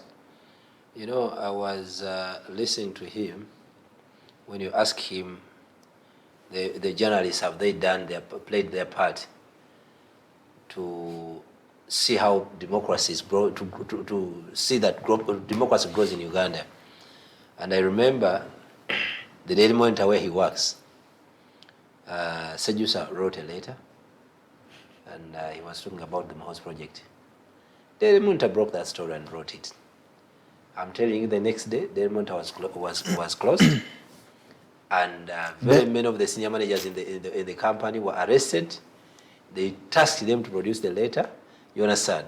So I first talk about the issue, the journalists, the environment in which they are operating. If journalists can be treated like that, what of the politicians? When President Museveni came in 1986, we first lived in, they called it the individual merit. Was it the individual merit? Mm-hmm. And political parties were kept at bay for some time, in abeyance for some time. And I'm telling you that I remember in 1996, I was still very young, but there was a woman who was a DP diehard in our neighborhood. But the way how the people looked at him, as if she has committed a very huge offense. And I'm telling you, people even used to discriminate her. You understand? That was a malpractice. You understand? So in 2005, then President Museveni goes into, organizes a referendum where he said, Tubejeko, let's get rid of them. You understand? So they all hold a referendum, but inside his heart, he does not believe in politics of multipartyism. Why? It was the pressure from the West that political parties should be left free to operate in Uganda, and because he wanted money and funding from them, he led the political parties. I think there was even a petition, someone went to court, I think it's Paulo Kawanga Semogene. Yes. He went to court just challenging the status quo of imposing one single party, system, and then, please proceed. Yeah. So, from that, owing from that background, the last is the typical Museveni. So you cannot choose political parties that are operating in an environment like that. In the beginning, or today, what they used to do in the beginning, political parties could be restricted to only their offices. You understand? Going out of the political parties' headquarters or offices to hold rallies and gatherings, they could not allow you. And that's how they came up with the Public Order Management Act, where people had to first write to the police and all the procedures that one has to go through for him to organize a rally. That is one. Working in the environment in which you're operating will not allow political parties to freely operate in Uganda, to freely reach out to the public, because the moment you reach out to the public, you're sensitizing them on their rights, and I'm telling you, a government that is militaristic in nature will not let you do that. Isn't that becoming a continuous excuse? Every politician, or especially on the opposition, when you raise such pertinent questions, are like, the environment we are in, we cannot do this. Okay, it can be an excuse if the environment has changed. If someone said that the environment has changed, this is an excuse that you gave in the past, today things have changed, I don't see any change. Of course, that will remain in place. Not until President Museveni, or his family, or whatever, or the military that is always involved. You see today just a peaceful demonstration announcing that people should stay home. You saw the deployment, the military, and everything that was in the city. You understand? So, with that, if it was a lamentation, an excuse, when the situation is different, then I would concur with you. But the moment we still had conditions, we'll continue mentioning that.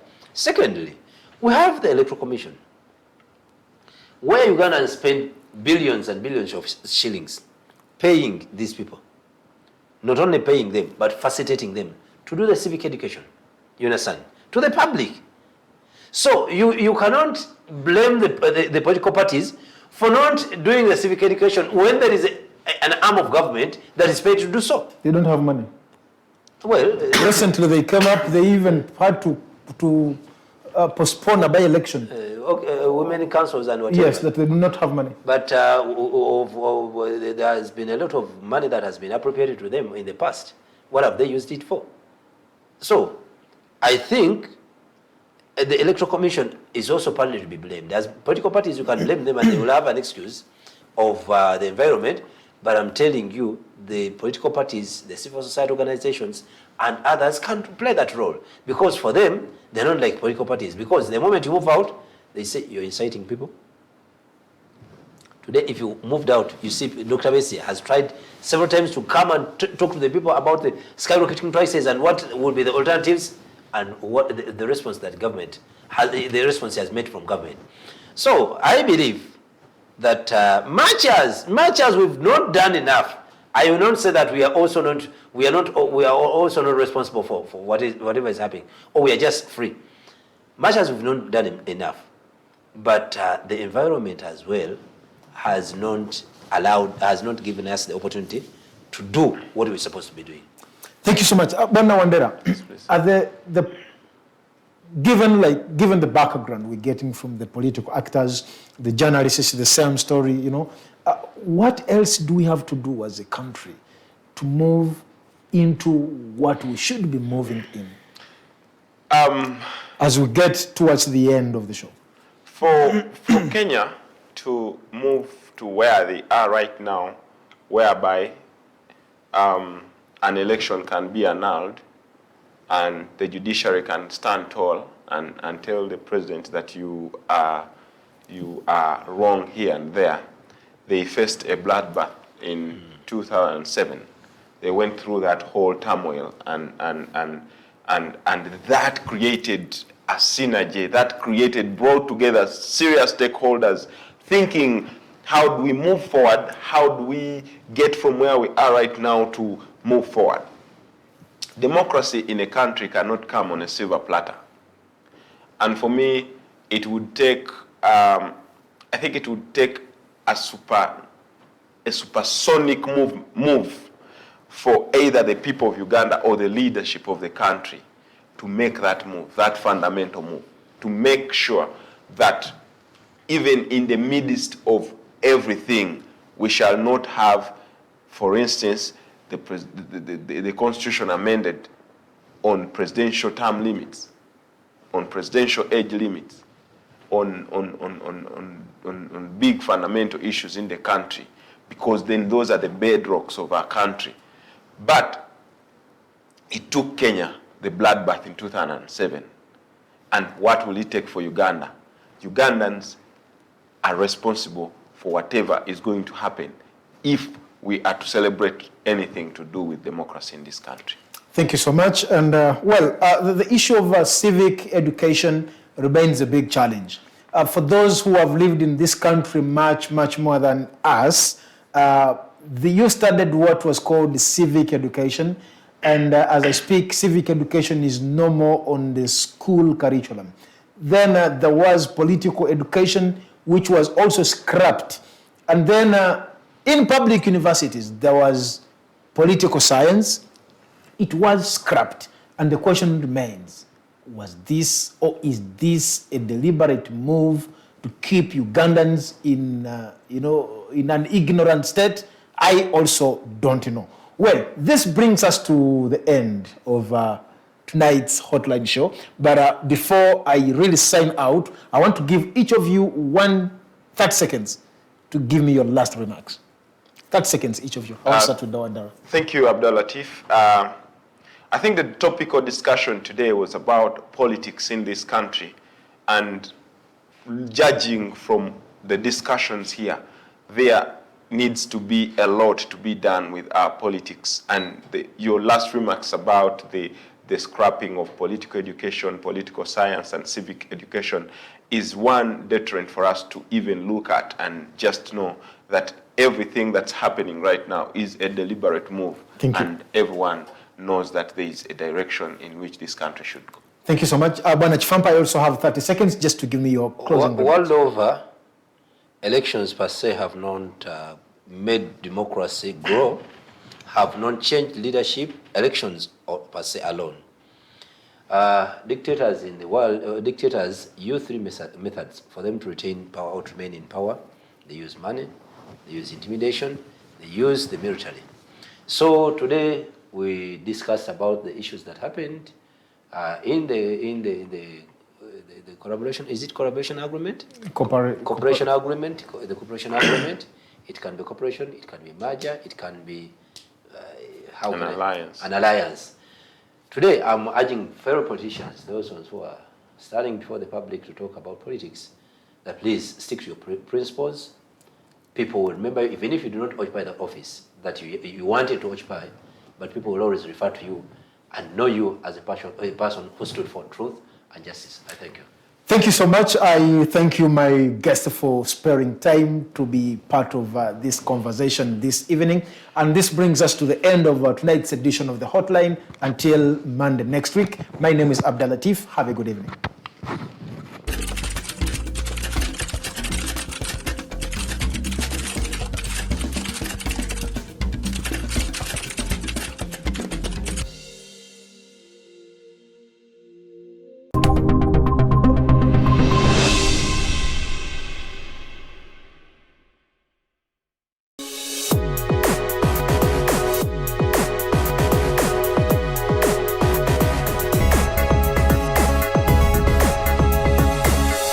Alternative Digitalk. Real issues, real talk.